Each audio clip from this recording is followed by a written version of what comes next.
Bom dia, vamos dar início à nossa aula. Hoje a gente vai falar um pouco sobre força magnética, tá? Inicialmente a força magnética ela vai ter essa aparência aqui, essa formulazinha, e eu vou explicar para vocês passo a passo como que a gente vai construir ela e depois a gente vai introduzir uma outra fórmula também, tá? Percebam que na última aula nós aprendemos três coisas, né? Pelo menos a priori a gente viu três coisas importantes. A primeira a gente viu como que calcula o campo magnético, tá? Então a gente viu como calcula o campo, a gente viu como que verifica a direção e o sentido usando a regra da mão direita. Bom.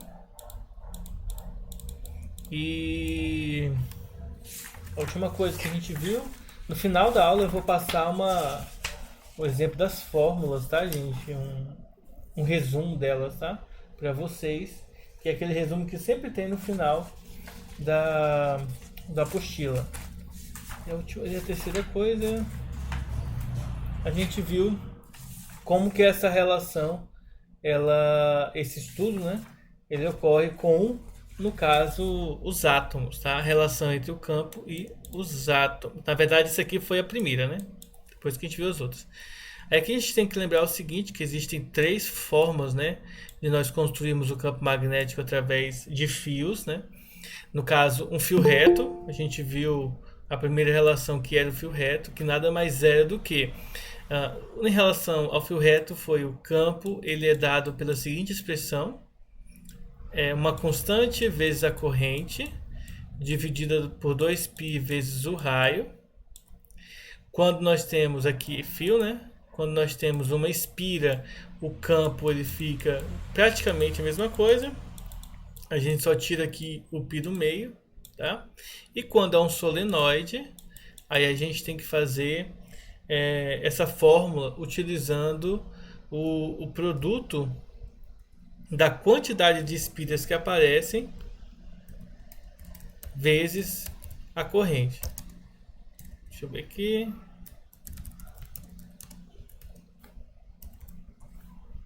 Que a gente viu na última aula. A direção e o sentido é a regra da mão direita, que a gente estudou. Viu as duas regras. Sempre analisando a questão do polegar, tá? Eu fiz lá e mostrei para vocês. Lembrando que esse N que eu estou colocando aqui, gente, nada mais é do que o número de espiras, e o L é o comprimento da espira, né, do solenoide. Regra da mão direita, tá? Mão direita, foi direção, mas não é direita. E a questão dos átomos é para estudar os spins e verificar que, na verdade, mesmo no ponto de vista atômico, continua valendo as regras, tá? Mas sem mais delongas, vamos iniciar nossa aula sobre força magnética, que é o nosso ponto de hoje a ser estudado e abordado.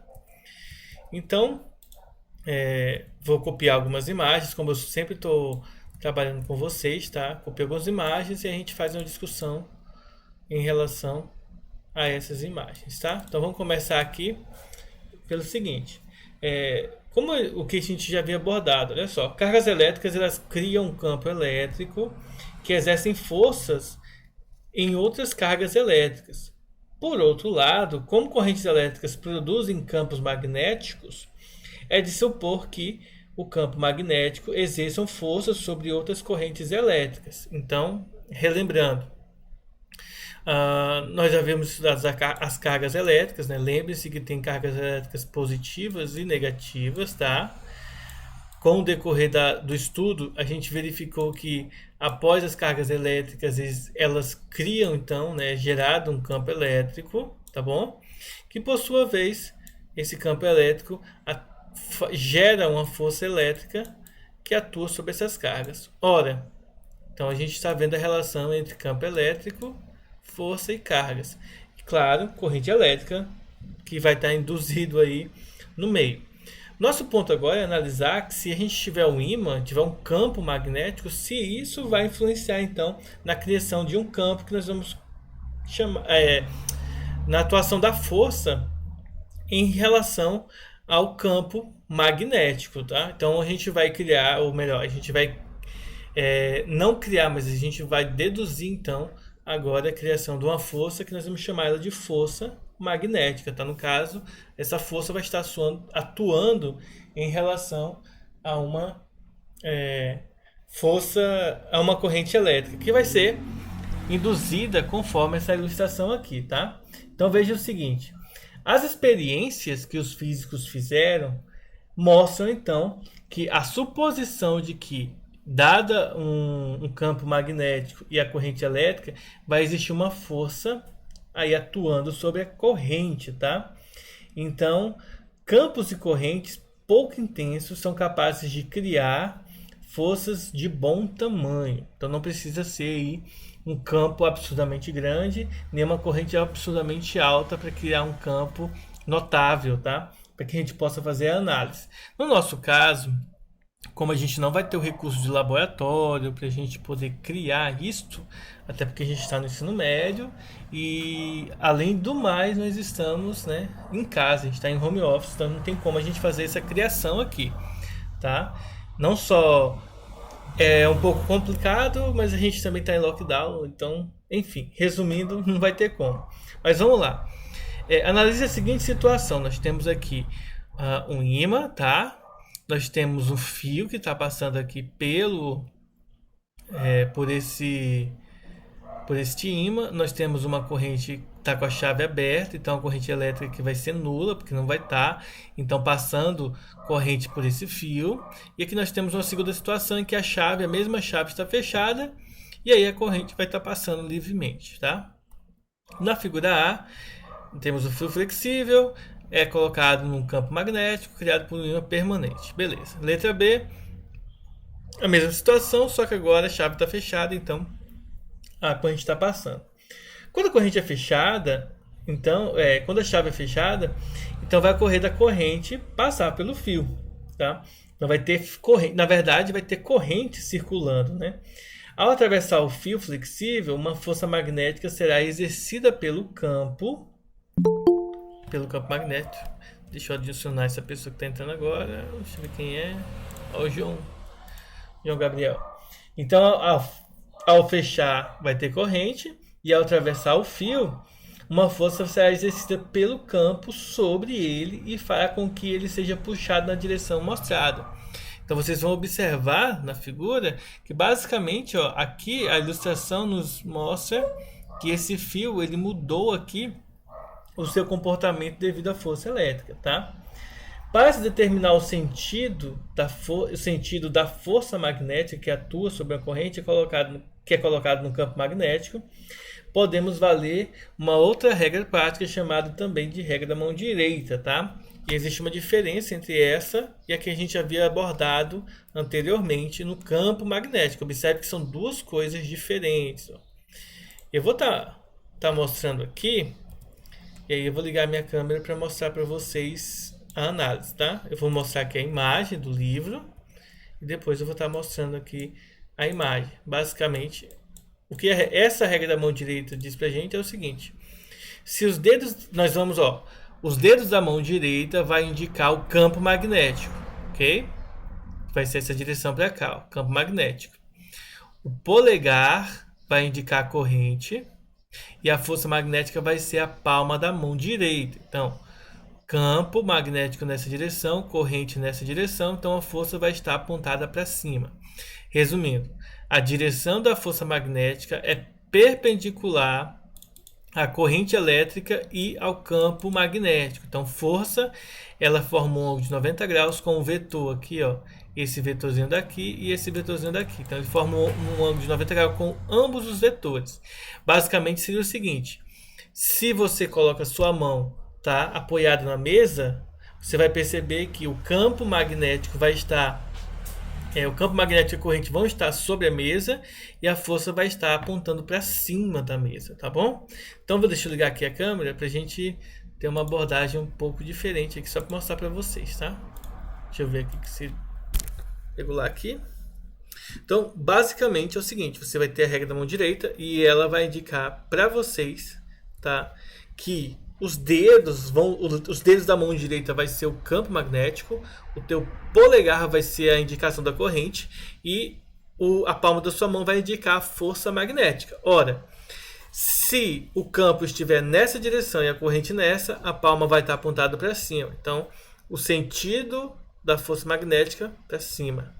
Agora, se a corrente não estiver nessa direção, a corrente estiver nessa direção, você vai ter que virar a palma, tá? Campo para cá, corrente para cá. Então, a força magnética apontada para baixo. Então, a regra da mão direita vai indicar isso para gente. Vamos supor ainda que a corrente esteja apontada para cima. Corrente para cima, campo para frente. Então, força magnética para a esquerda, tá? Para a minha esquerda, por exemplo, se você pegar a sua mão direita, vai estar na sua mão esquerda também. Como eu não sei se está espelhado ou não aqui a câmera, eu não sei dizer mais ou menos como que vai estar. Outro detalhe, corrente para baixo, campo para frente, então força magnética, nesse caso, para a minha direita, tá? Então percebam que não é tão complexo de nós analisarmos o sentido, tá bom? Fala, Laura. O Davi pediu para avisar que ele tá sem internet na casa dele, ele tá só com 3G, ele não conseguiu entrar na aula. Beleza. Tá Pessoal, bom. quando acontecer isso com vocês, com algum de vocês, vocês podem mandar lá no WhatsApp, não precisa pedir para ninguém avisar, não. Pode mandar no WhatsApp que dá para entender. Então, assim, só retomando: campo, corrente, palma da mão, força. Se a corrente é para cima, o campo é para frente, então a força para a esquerda. Se a corrente estiver para baixo, então a força vai ser para a direita. Se a corrente estiver para a direita, a força é para cima. Se a corrente estiver para a esquerda, força para baixo. Então, é só ter esse cuidado que vocês conseguem tranquilamente perceber como que vai ser aplicado aí, então, esse procedimento, tá? Só avisando para quem for assistir lá no YouTube que essa parte da explicação não vai estar aparecendo lá, porque eu não estou filmando o meu rosto, justamente para não perder espaço na hora de utilizar essa ferramenta aqui, tá? A ferramenta que eu utilizo geralmente para dar aula. Então, no Classroom dá para aparecer, porque quem está assistindo ao vivo vai ver, tá? Mas quem não está, não vai ter acesso a isso. Agora, o segundo ponto seria o seguinte: se eu já sei o sentido, né? Por que eu não aprendi primeiro a calcular? Então, vejam só, a gente vai ver como que calcula agora a força magnética, tá? Que vocês vão perceber que, na verdade, ela é bem simples, pois o que é introduzido agora é somente o seguinte, ó. A gente vai ter uma fórmula agora para calcular isto, não é algo novo, tá? De você, que coisa difícil e tal. Não é. Vocês vão perceber que é bem tranquilo. Estou já copiando essa imagem aqui só para a gente perceber, e resumidamente é o seguinte: o cálculo da força magnética é dado pela seguinte expressão: a força magnética ela é igual ao campo magnético. Lembre-se que campo magnético é dado em Tesla, tá? Vezes a corrente elétrica, como vocês sabem, unidade padrão ampere, vezes o comprimento do fio, como vocês sabem, unidade padrão é metro, vezes o seno do ângulo, tá? Mas que ângulo seria esse, tá, gente? O ângulo θ é o ângulo que o fio, tá? É o ângulo formado pelo fio e a direção do vetor campo magnético. Em outras palavras, se esse aqui é o fio e essas linhas aqui são o campo magnético, então é o ângulo formado entre o fio e o campo, tá? O fio e o campo. Vai gerar um ângulo aqui que a gente vai aplicar. Uma observação importante: seno de 90, pessoal, é igual a 1. Então, se for 90 graus, vai desaparecer o seno. Seno de 0, por exemplo, é 0. Então, tenham essas observações. Claro, seno de 30 graus, por exemplo, é meio. Tá? Seno de 60, raiz de 2 sobre 2, e seno de 45, raiz de 2 sobre 2. É aquela mesma regrinha da trigonometria que vocês vão aprender matemática, fazendo aquela tabelinha: 1, 2, 3, 3, 2, 1, divide todo mundo por 2, raiz quadrada no 2 e no 3. Pode ser usado aqui, ou se a questão indicar, vocês usam o que a questão indicar para vocês em relação aos ângulos, tá? Segundo ponto, essa é a fórmula de se calcular, pelo menos a priori, a força magnética. O outro ponto aqui é o seguinte: Essa figura, ela ilustra a variação do módulo da força magnética com relação ao ângulo. Observem aqui, ó. Aqui, esse fio está indicado na direção de 90 graus aqui com o campo. Ela forma um ângulo de 90 graus aqui. Observe que agora o ângulo vai mudando a sua posição, né? Vamos colocar desse lado aqui, ó. Então ele está diminuindo, ó, até ele chegar a um valor igual a zero. Quando a corrente tiver a mesma direção do ângulo do campo, esse ângulo vai ser zero. E se o ângulo é zero, o seno de zero é zero, e zero vezes qualquer coisa é zero. Então, portanto, isso aqui vai dar zero. E aqui do outro lado, observem que, ó, vai diminuindo. Então, campo máximo, desculpa, a força máxima vai ser quando o campo magnético e a corrente elétrica formarem um ângulo de 90 graus, tá? E aí o seno de 91, e aí nós vamos ter o campo, o valor da força magnética máxima, tá? Quando isto aqui ocorrer. Quanto maior a inclinação, ou melhor, quanto menor for o ângulo entre a corrente e o campo, tá? Essas linhas verdes são as linhas de campo magnético, e de laranja aqui representa a corrente, e esses vetorzinhos para cima, a força, como o F indica para a gente, tá? Então, resumindo, é basicamente isso daí que nós temos que analisar, tá? Agora vamos fazer um exercício, um exemplo aqui para a gente entender, para depois a gente partir para o próximo tópico em relação à força magnética, tá? Pegar o exercício da página 27 do livro, tá bom, gente? Não vai ser algo... Por enquanto eu não vou pegar nenhum exercício da internet ainda, depois eu pego pra gente estar analisando e resolvendo, tá? Não sei se hoje vai dar tempo, mas quem sabe na próxima aula a gente já tem tempo suficiente para fazer. A questão é essa aqui, tá? Seria a questão 4, indicada lá. A questão diz assim, ó, um fio condutor retilíneo a linha de massa 1 vezes 10 a menos 2 kg e comprimento de L, né, igual a meio metro, é mantido em equilíbrio na horizontal sobre a ação de um campo gravitacional e de um campo magnético uniforme, cuja intensidade B é indicada por 5 vezes 10 a menos 2 Tesla, conforme, né, a figura aqui ilustra para a gente. Bom, a primeira, nós temos aqui a imagem, já expliquei ela. Então, a primeira pergunta seria a seguinte: qual é a intensidade da corrente que circula pelo condutor? E na letra B, qual que seria o sentido da corrente? Então, a gente tem que calcular essas duas coisas. A primeira coisa que a gente tem que analisar é o seguinte: percebam que essa questão, ela aborda, ela traz um X aqui, ó. Esse X indica, né, o campo magnético conforme a própria figura indica para nós.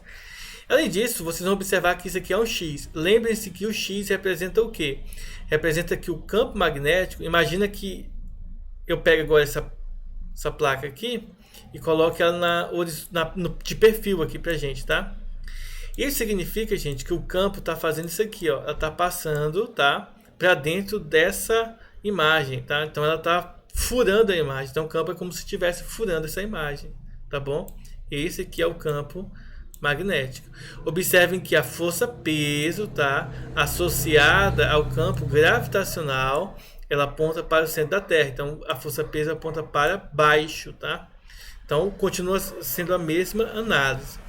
Então, além disso, a gente tem que fazer algumas adaptações aqui para resolver esse problema. Deixa eu apagar aqui para a gente poder fazer o cálculo, tá? Como vocês poderão ver na apostila, tá? Vocês vão ver lá que ele vai argumentar o seguinte: ó, as forças que agem sobre o condutor é o peso e a força magnética. Ó, aí nós vamos observar um ponto importante. Conforme o desenho que eu fiz aqui de perfil, gente, o campo aponta nessa direção e o peso aponta para baixo, ou seja, eles formam um ângulo de 90 graus. Isso significa dizer, pessoal, que na nossa análise aqui nós podemos fazer o seguinte: primeiro, para a letra A, eu sei que a força magnética é dada pelo campo, corrente, comprimento e o ângulo. Bom, como o ângulo vai ser de 90 graus, isso aqui eu já sei que vale 1. Ou seja, isso aqui é o campo, corrente e o comprimento. Por outro lado, eu sei que a força resultante aqui, já que está em equilíbrio, ela precisa ser igual à força peso, tá? Ou seja, ela precisa ser igual a massa vezes a gravidade. Se eu junto essas duas expressões aqui, por causa do equilíbrio, tá? Do equilíbrio, ó, por causa do equilíbrio, nós vamos ter a seguinte relação: campo vezes corrente vezes comprimento é igual a massa vezes gravidade. A letra A ela pede a intensidade da corrente, então eu vou passar o campo e o comprimento para o outro lado dividindo. Ou seja, a corrente vai ser massa vezes gravidade dividido pelo campo vezes o comprimento. Bom, agora é só substituir.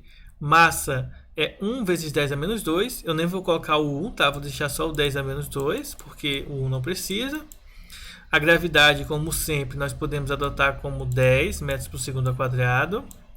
O campo é 5 vezes 10 a menos 2. 5 vezes 10 a menos 2. E o comprimento do fio é de, deixa eu ver, meio metro. Então, 0,50, tá? Deixa eu apagar esse 5 aqui, fazer melhorzinho. Esse aqui também ficou parecendo um 6 aqui. Pronto. Então, eu substituo todos os valores. Bom, vejam o seguinte. Percebam que esse 10 a menos 2 pode cortar com esse 10 a menos 2. Mas por quê? Lembre-se que qualquer número sobre ele mesmo é 1. Então, a gente pode cortar ele. Logo, nós vamos ter, ó, vai sobrar 10 em cima. Embaixo vai ficar 5 vezes 0,5, tá? 0,50 e 0,5 é a mesma coisa. Logo, 10 sobre 2,5, tá? 5 vezes meio é multiplicar por meio e dividir por 2. A metade de 5, 2,5.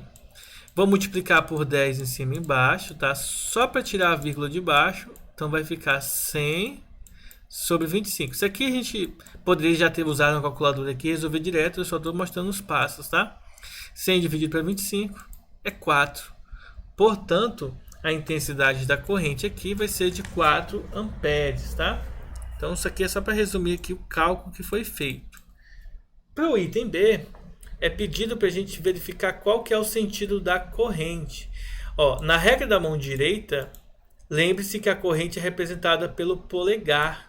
Então, se você observar, o campo está para dentro da folha, então você vai colocar sua mão para frente. Vou até ligar a minha câmera aqui de novo para vocês verem. Tá bom? Aí eu vou estar olhando aqui para a apostila para ver aqui a pergunta. Ó. O campo está apontado para frente, tá? E a força elétrica, força magnética para cima, tá? Não elétrica, magnética para cima. Campo para frente, magnética para cima. Então, ó, a corrente elétrica é representada pelo teu polegar, ou seja, o sentido nesse caso aqui vai estar para direita, tá bom? Campo magnético, força magnética, corrente para direita. Então aí a gente chega, né, a essa solução de que o sentido será para a direita, pois segue a regra da mão direita, tá bom? Então, resumindo aqui, para a direita, tá? E a gente chega nesse ponto importante. Bom, então, feito isso, temos aí a solução do nosso problema. Uma outra coisa que eu quero abordar antes da gente encerrar a aula, antes que dê o nosso horário, é um pouco sobre o motor elétrico, tá? Então, deixa eu pegar mais uma vez aqui as imagens de apoio para a gente ver sobre o motor elétrico. Eu vou copiar lá.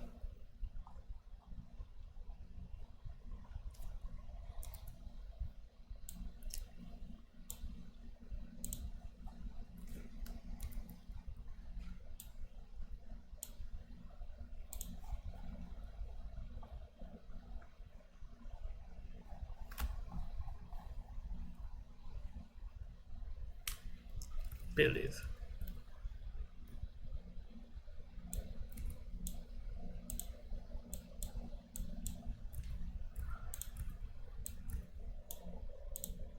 Vocês estão vendo aí que eu estou copiando as mesmas imagens que estão na apostila para a gente poder discutir um pouco sobre isso.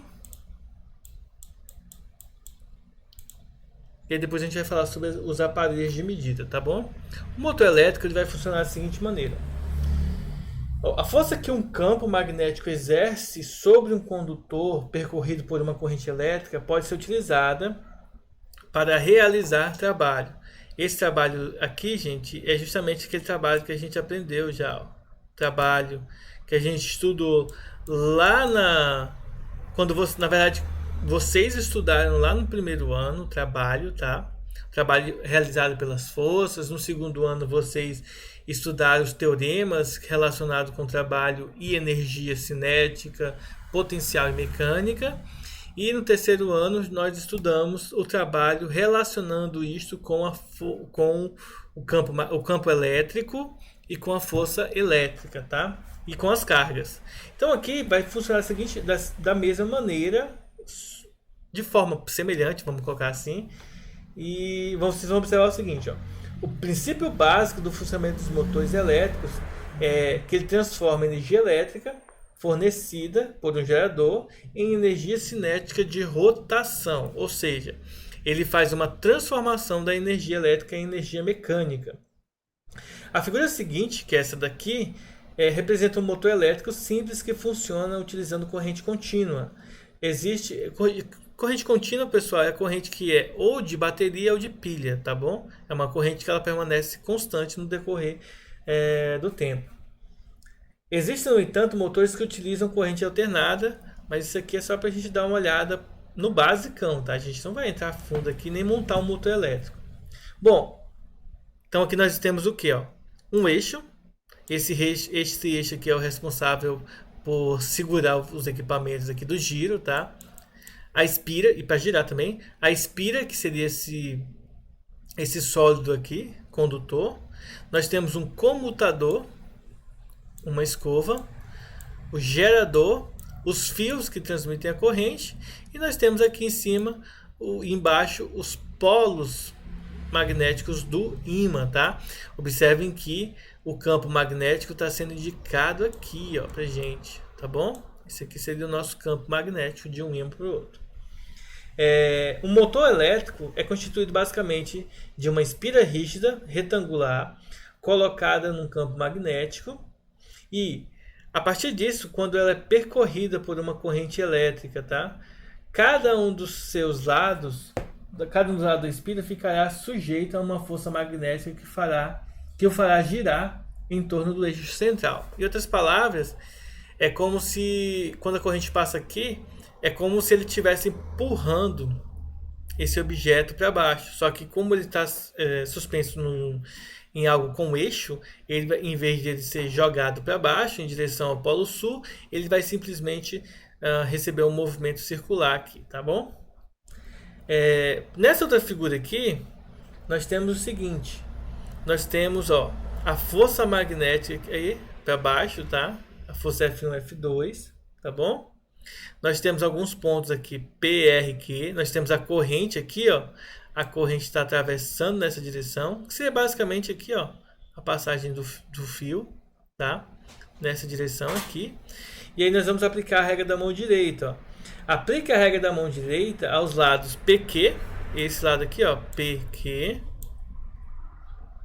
e RS, ou SR aqui, da espira, e certifique-se de que as forças F1 e F2 têm o sentido mostrado, porque não foram levadas em consideração as forças magnéticas que atuam nos lados PS e PQ, tá?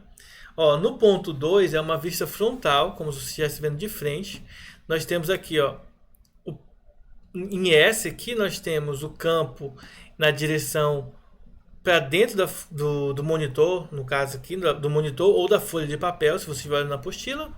Se você olhar na apostila, e aqui no ponto P está apontando para fora, como se o campo estivesse apontando aqui para os seus olhos, tá? Como se a força, estivesse apontando aí para os seus olhos, tá? Lembrando sempre que o X é apontando para dentro e o pontinho apontando para fora.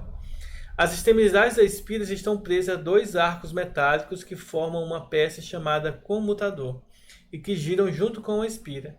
Entre os dois arcos não existe nenhum contato elétrico. Uma corrente contínua fornecida pelo gerador é transmitida aos arcos através de dois contatos metálicos físicos, tá? As escovas.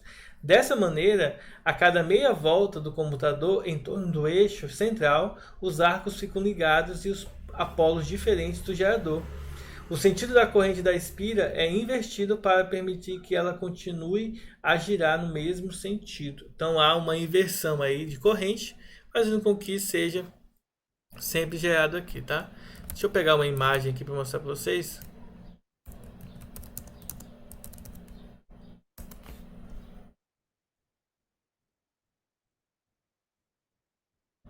Ó, só para explicar para vocês, gente, ó, um comutador, ele é um dispositivo que só faz o quê?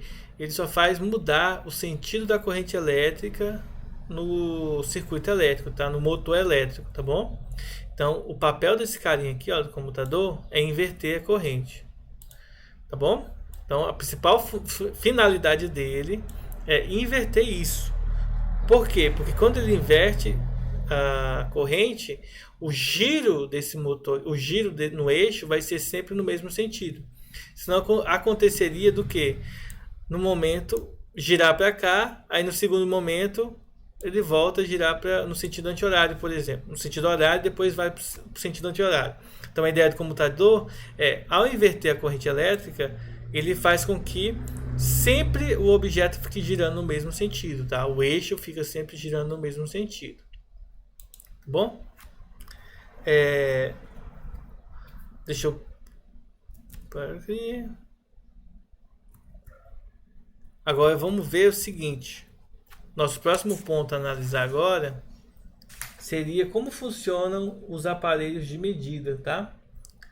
A gente já estudou alguns pontos sobre os aparelhos de medidas e deixa eu colocar aqui a imagem.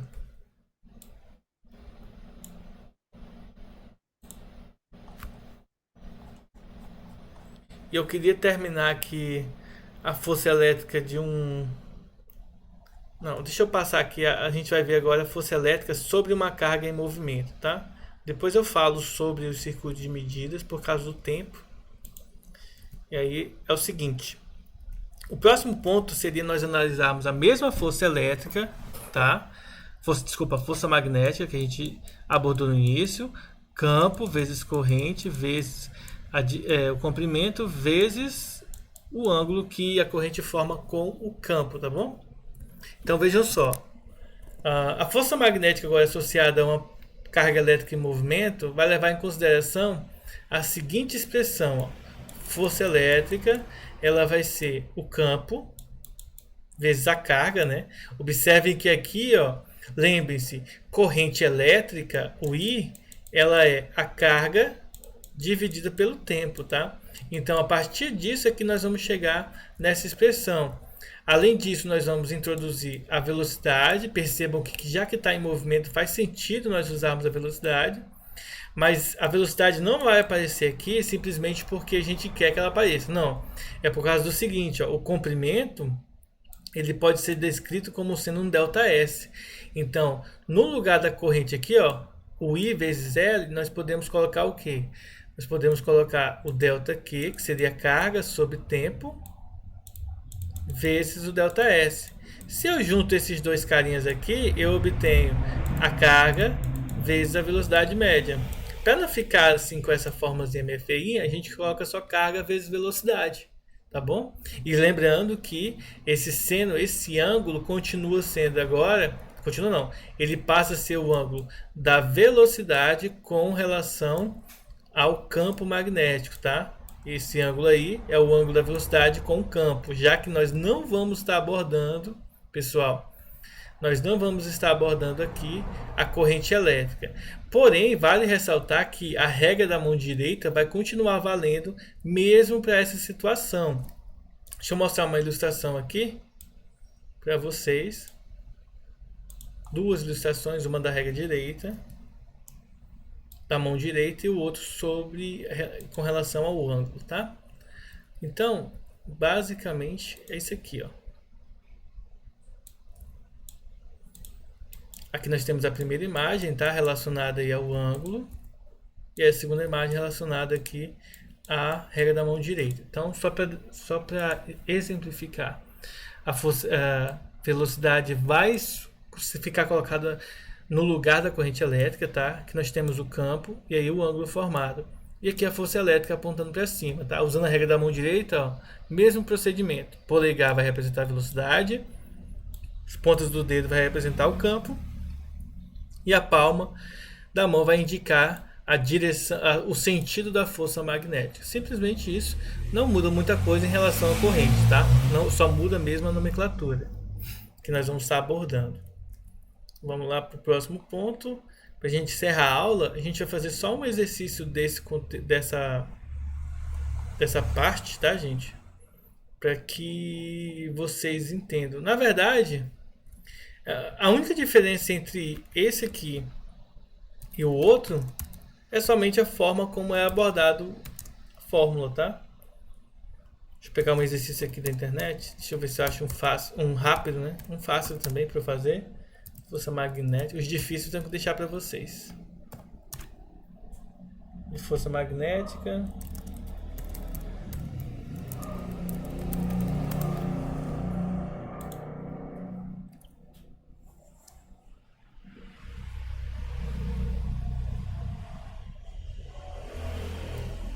Achei aqui.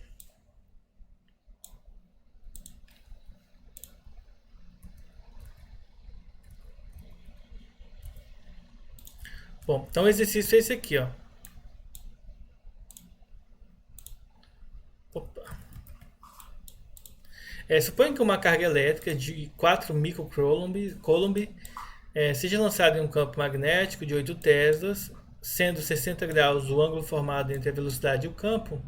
Determine a força magnética sabendo que a velocidade é essa daqui. Então, é bem simples fazer o cálculo, tá, gente? É só você pegar os dados da questão. Então, a força magnética é o campo, vezes carga, vezes velocidade, vezes o seno do ângulo, tá? Então, se você substituir aí os valores, nós vamos encontrar o seguinte. O campo, nesse caso aqui, ele vale 8. A carga, ele vale 4 vezes 10 a menos 6, tá? O micro é 10 a menos 6, esse mizinho aqui. A velocidade é 5 vezes 10 ao cubo. E, além disso, o ângulo de 60 graus, seno de 60, é raiz de 3 sobre 2. Isso aqui é uma pena aqui, porque a gente vai ter que utilizar uma aproximação para a solução desse exercício, tá? Então, fazendo aqui o cálculo, vai ficar assim, ó. 5 vezes... se eu vou pegar aqui, ó. Se eu simplificar aqui esse 8 com esse 2, aqui vai ficar 1 e aqui vai ficar 4.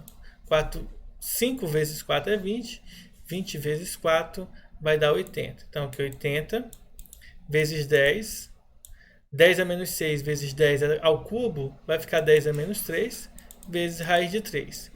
Geralmente, a raiz de 3 tem uma aproximação aí, mas vamos fazer o seguinte, ó. Fazendo esses dois aqui vai ficar 8 vezes 10 ao quadrado vezes raiz de 3, tá? E raiz de 3, quando você multiplicar por 8, vai dar aproximadamente 14 vezes 10 ao quadrado, tá? Eu estou aproximando aqui, bem aproximado, tá bom, gente? Isso aqui vai ser aproximadamente 1,4. Aqui é menos 3 e aqui é menos 2. Vezes 10 a menos 1, tá? E a alternativa correta seria a letra D, tá bom? Aqui é só... Depois que você substitui aqui, gente, é só fazer o cálculo aí. Não tem muita diferença aí da forma como você vai preferir fazer. Se você vai usar como base uma calculadora, enfim, aí é a opção de vocês. Só que lembrando que nem vestibulares e mesmo as nossas provas dentro da sala de aula, tá? Vocês não terão como usar a calculadora. Então, aconselho vocês a treinarem também o cálculo. Bom, resumindo, essa foi a nossa aula de hoje, ok?